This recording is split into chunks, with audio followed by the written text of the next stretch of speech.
Obot AI's MCP Gateway is an open source platform that gives IT full control over how AI agents connect to business systems. No more random MCP servers downloaded from the internet. Everything is governed, secure, and discoverable in one place. And with built-in hosting, proxying, and ready-to-use connectors such as Jira, Office 365, Gmail, Notion, and many others, it's easy for employees to find what they need and start working with AI right away. Let me show you exactly how that works.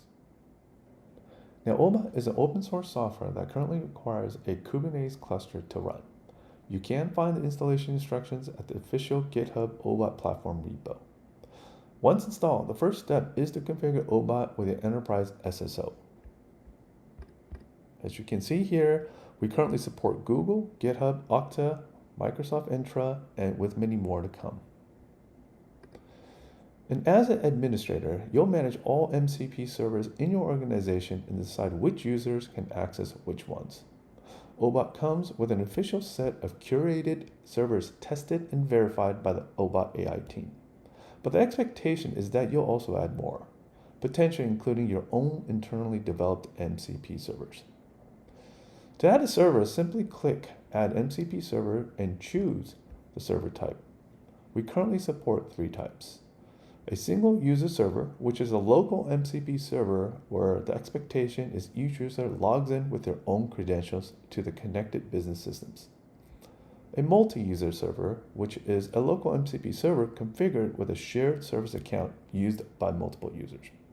And lastly, we support a remote MCP server, and that's just a server that's deployed and managed outside of Obot.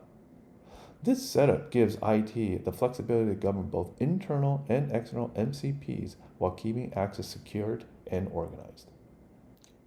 Now let's dive a little deeper into a locally hosted MCP server running in Obot. For this example, I'm going to choose the Tably Search MCP. And you'll see here a much more detailed overview about this MCP server. You'll see all the tools it supports, including all the parameters of each tool. And because Obot acts as the gateway for this server, you will see much more usage data about the server itself, such as the number of tool calls or the average response time. In addition, you will see all the audit logs that pass through this server. You will see all the teams, the groups, and the users that have access to this MCP server. And you will see the instances that are run under the Kubernetes cluster that hosts this MCP server.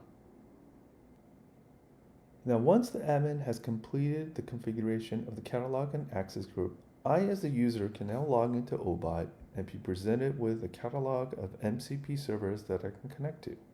Here is such an example. Now, if I want to connect to MCP server, I simply go to the card and hit connect. And you'll be presented various ways to connect to this MCP server.